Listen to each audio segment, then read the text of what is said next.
Master at the helm there.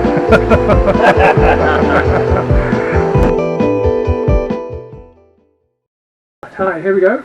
So we said we're going to do this circumnavigation, and there are lots of little decisions you have to make about this, and we've made some and they're not necessarily the right ones, so please don't do anything like follow us slavishly, but here we go. So we're going to go around the UK, and the first thing you've got to do is you've got to decide which way around you're going to go. Sounds pretty obvious, but we have to decide what you're going to do, and we're going to go anti-clockwise round, and I'll explain why in a second. Now there's a lot written about why you should do that versus the other way around, and a lot of people are saying you should go the other way around, but really there isn't a good answer as to why you should do one or the other.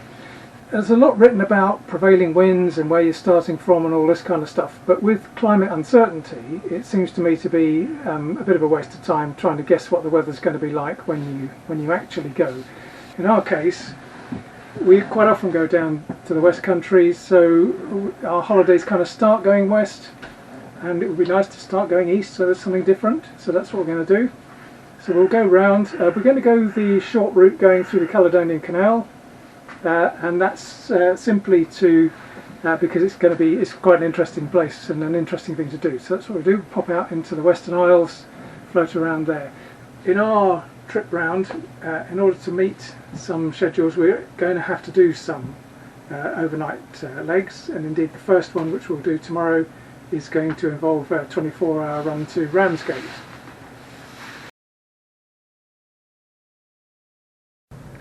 Good morning everybody. So this is day one of our circumnavigation, and hopefully, as will be obvious from the film, we have got some pretty serious fog and almost no wind at all.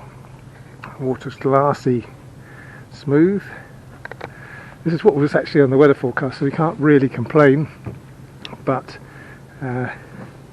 it's not great for the first part. The good news is that the weather forecast is that it should brighten up and the fog should disappear, but it's going to be a fairly unpleasant first couple of hours, I think, of just sitting there on the motor. So you're off in the fog. Okay folks, this is it, disappearing. Foghorns at the ready. Yeah, Very misty day. Thursday the 14th of April 2022, just off. It is brightening up, but as you can see it is fairly horribly foggy. So anyway, we're off. Whoa. Okay, this is Portsmouth Harbour, folks.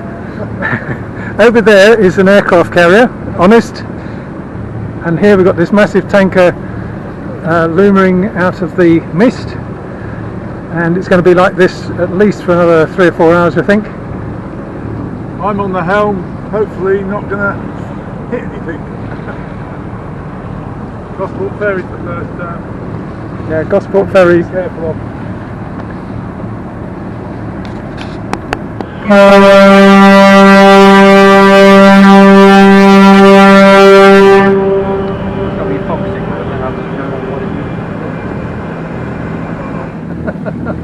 Okay, this is the gap in the submarine fence just off Portsmouth. We were fairly close to this before we even saw it, and it's rather useful to have navionics on board to guide us through here. I don't think we'd have got here very easily otherwise. So anyway, the gap in the submarine fence.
There are shallow bits here. It's a bit difficult to see, but there's this very sandy piece over here. It's shallow, so we're heading over towards this wall to avoid that, and then hook around the other side, where hopefully there'll be some marina berths free.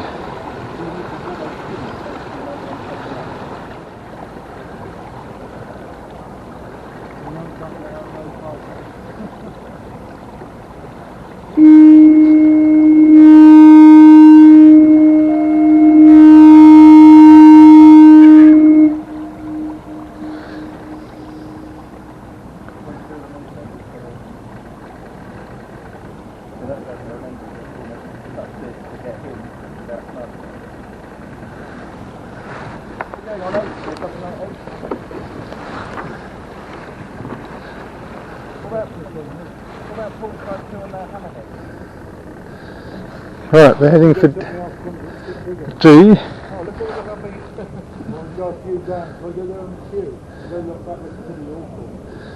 Right, we're going to try and avoid the bird muck.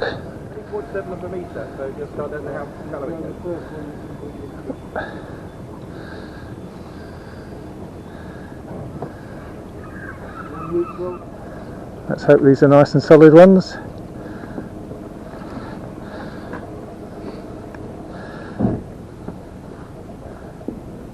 You might have done it a bit too... Oh no, we're coming in, we're coming in. We're coming in. Woo.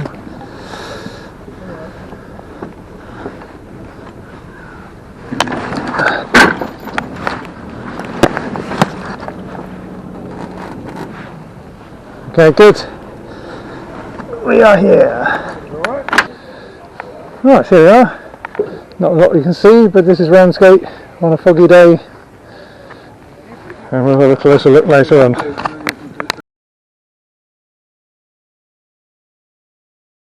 Okay, the sailing instructions on the website said to leave the North Cardinal mark to the north. I don't think we'll be doing that because north is that way. So we won't be going around this one.